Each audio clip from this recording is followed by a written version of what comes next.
sekunnin taulu ylös. Siitä edellisluokasta vähän vanhemmat gladiaattorit sitten lähtee liikkeelle kohta puoliin. 5 sekunnin taulu kääntyy.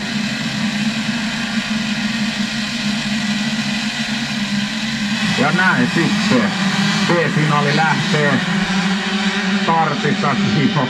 Kärkikuski nostaa suoralla lapasen ilmaa, että ykkösenä mennään tuohon ekaan kurviin ja siitä myös ulos. Katsotaan kun tullaan tuohon lähemmäs, että oliko sitten numero 91 Urho Vainio, joka tuon startin sitten komeasti tuuletti heti suoralla. Katsotaan kun tullaan tää kuulutustornin tuntumaan. Siitä noustaan nostosta sitten mäkiä ainakaan aivan puhtaasti. Että vauhdit kuitenkin koviten selviää vauhdikkaimmin. Sieltä sitten tullaan pakki suoraan. Hyvä karkuun! Karkuun! Kärkee. Ohitti Rainio tuossa radan takaosalla. Käydään työkkään kisaa siinä vähänalle. Joutuu pikkupyörällä tarkkaan, ettei sitten haukkaa pelit ja haitailevi kautta. Samalla sitten kun tämä M65 B-finaali kärki kuljettaa numero 28 Oula Salmi tulee ruutulipulle näin.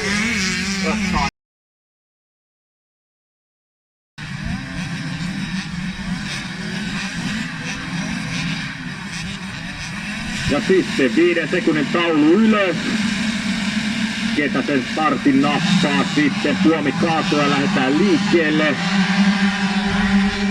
Sieltä taas tuuletetaan jo suoralla hyvissä ajoin ennen ensimmäistä kurvia, että ekana mennään. Katsotaan, siinä selvitään sen kummempia kolhuja. Ainakin ensimmäinen kurvi, katsotaan toka kurvi. Siinä on vähän ahdasta, pikkusen haetaan linjaa, sitten väistää kaveria sun muuta. Kärki hyppää tuohon notkoon. Ja mikäli silmät oikein näkevät, se on numero... Sieltä kärki tulee patti suoraan kohti ratavarikkoa. Numero 56 vahva sieltä kärjestä.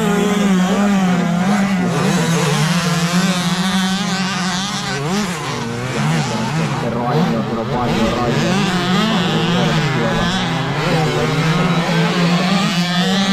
Kun se ohikin, siinä tullaan nyt sitten 3 kärki tiukasta nipussa tuohon maalihyppyrille tai pöytähyppyrille ennen maalia. Vahvaisen kärjestä toiseen sitten Vainio kolmantena on. Kuljettaa taitaa ja tietää mitä pitää tehdä. Hyvin hallitsevat tuo pyörän nyt kun mennään tuonne takaa. Kuten me hypätään tuossa ratavaista pöydästä tuohon nostoon kohti Kuopioon. Ja sitten samalla Salmi nousee kakkoseksi ohi Vainioon. Mikäli nuoret silmäni oikein näkyvät, numero 28 Oula Salmi on noussut kärkeen.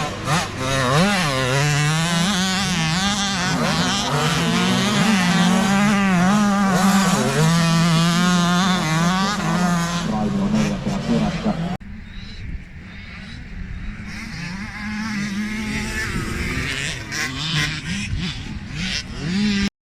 Vangilla. Hyvä, hyvä! Kärjestä tulee tästä kuulutustormin vierestä. Ja MXGP:stä kierrosta aikaa kuin muut. Tarkoittaa sitä, että eroa kasvaa koko ajan. Tarkkana vaan! Vaikka olla kapeeta vetää koko matkalta. Numero 51 Mikko Vahvaselkä kakkosella siitä samaan kohtaan Vainio.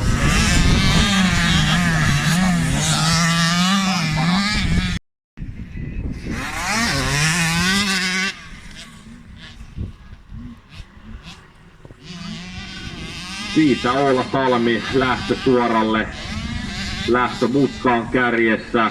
Ja nyt sitten Vahvaselkä Vainio taktiko hyppää rintarinnan tuosta maalilinjalta. Vahvaselkä pitää vahvasti, niin sanotusti, puhtaan aika päästä sieltä Vainio yllättävän. Rainio taas liittyy seuraa.